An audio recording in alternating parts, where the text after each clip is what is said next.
Hello বন্ধুরা, আপনাদের সকলকে লিলি ফুড ব্লগে স্বাগত। তো বন্ধুরা, আজকে আমি আবারও একটা নতুন রেসিপি নিয়ে চলে এসেছি। আজকে বানাবো আমি ওল চিংড়ির কোপ্তা কারি। এখানে ওল নিয়ে নিয়েছি, আর এখানে আমি চিংড়ি মাছ নিয়েছি। চিংড়ি মাছটা আমি বেছে ধুয়ে পরিষ্কার করে নিয়েছি, আর ওলটাকে আমি ছাড়িয়ে কেটে আমি সিদ্ধ করে নিয়ে আপনাদের দেখাবো। এটা একদম নতুন রেসিপি, আপনারা চেষ্টা করবেন দেখে প্রথম থেকে শেষ পর্যন্ত ভিডিওটা দেখার জন্য অনুরোধ রইল।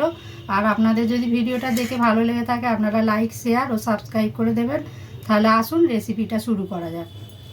ওলটা সিদ্ধ করা হয়ে গেছে দেখুন। এবারে ওলটাকে আমি এতে মিক্সিতে দিয়ে পেস্ট করে নেব। আর এতে আমি দিয়ে দিচ্ছি ঝালের জন্যে 3টে কাঁচা লঙ্কা। আপনারা ঝালটা যেমন পছন্দ করবেন সেই পরিমাণে দেবেন। আর এই যে চিংড়ি মাছটাও আমি এর সঙ্গে দিয়েই পেস্ট করে নেব। আমি এখানে সব চিংড়ি দেবো না, এখানে 400 চিংড়ি মাছ আছে। এবার এটাকে আমি মিক্সিতে দিয়ে পেস্ট করে নেব। দেখুন ওল চিংড়ির পেস্টটা বানানো হয়ে গেছে। এখন আমি বাটিতে ঢেলে নেব। পেস্টটাকে আমি মাখানোর জন্যে আমি সামান্য একটু হলুদের গুঁড়ো দেব। ওতে কাঁচা লঙ্কা দেওয়া আছে, আমি ওই জন্য আর গুঁড়ো লঙ্কা দিচ্ছি না। আর দিয়ে দিচ্ছি আদা রসুনের বাটা।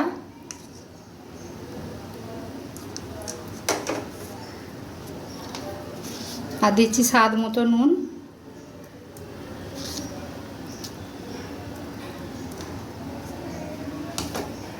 আর সামান্য একটু লেবুর রস দিয়ে দিচ্ছি যাতে গলা না ধরে।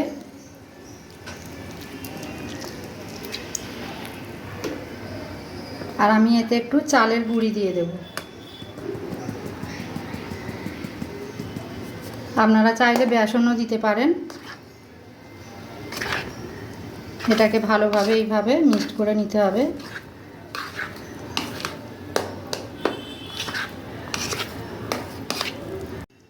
চালের গুঁড়ি দিয়ে এটা ভালো করে মাখানো হয়ে গেছে। এটাকে আমি এবারে ভাজবো। এখানে কড়াই বসিয়ে দিয়েছি, আমি কড়াইতে তেল ঢেলে দেব। আর এটা আমি বানাবো সাদা তেল দিয়ে। একটু বেশি পরিমাণেই তেল দেব। একটু ডোবা তেলে ভাজবো আমি।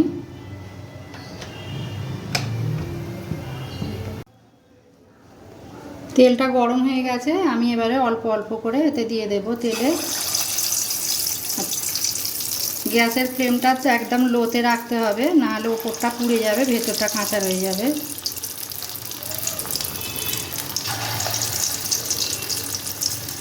এইভাবে গোল গোল করে দিয়ে ভেজে নিতে হবে।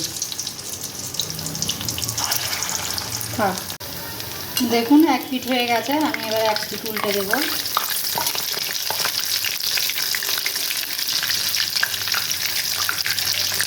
এইভাবে আমি সব কোপ্তাগুলো ভেজে নেব আস্তে আস্তে। ততক্ষণ আমি এর মশলাটা তৈরি করে নিই। কোপ্তাগুলো ভাজা হয়ে গেছে, আমি আবারও ভাজবো একই রকমভাবে। এগুলো তুলে নিচ্ছি। বাকি কোপ্তাগুলো ভাজা হয়ে গেছে, তুলে নিচ্ছি।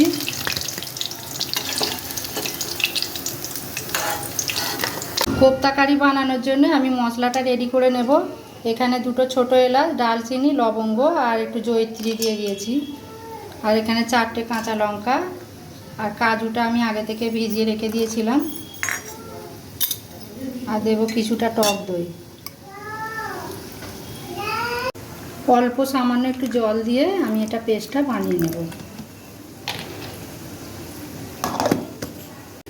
ওই একই তেলে আমি ফোড়নের জন্য দিয়ে দিচ্ছি তেজপাতা, লবঙ্গ, এই দারচিনি, লবঙ্গ আর 2টো ছোটো এলাচ।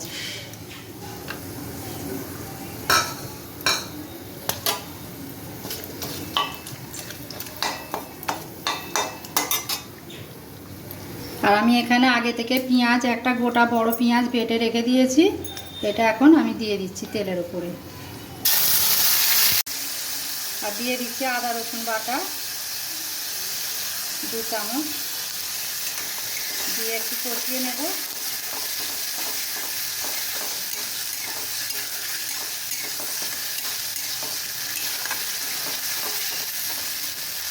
আদা রসুনের কাঁচা গন্ধ চলে গেছে। এখানে আমি দিচ্ছি লঙ্কা, হলুদ, জিরে আর গোলমরিচের গুঁড়ো।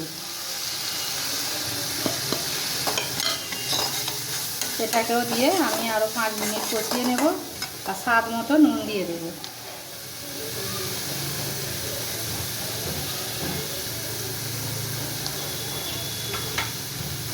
এটাকে আমি এখন ভালো করে কষিয়ে নেব।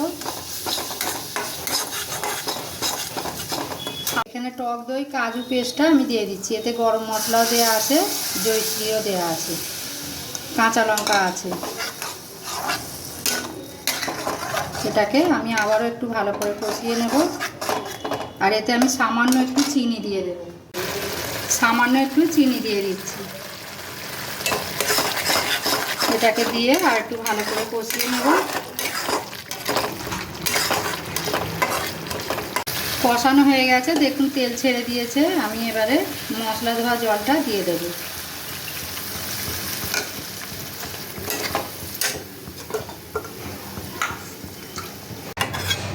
দেখুন ঝোলে জল দিয়ে দিয়েছি।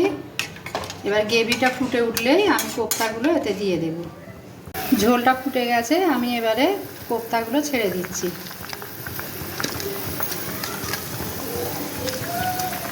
দেখুন কোপ্তাগুলো দিয়ে দিয়েছি, দিয়ে এটা 5 মিনিট ফুটিয়ে এটাকে নামিয়ে নেব। 5 মিনিট হয়ে গেছে, আমি এটা ওপরে একটু ঘি দিয়ে আমি এবারে নামিয়ে নেব। গ্যাসের ফ্লেমটা বন্ধ করে দেব। ওল চিংড়ির কোপ্তা কারি কমপ্লিট। আপনাদের ভিডিওটা আজকে কেমন লেগেছে কমেন্টে জানাবেন আমাকে। এইভাবে আপনারা বাড়িতে বানিয়ে খাবেন। আজকের মতো ভিডিওটা এখানেই শেষ করছি। আপনারা সবাই সুস্থ থাকুন, ভালো থাকুন।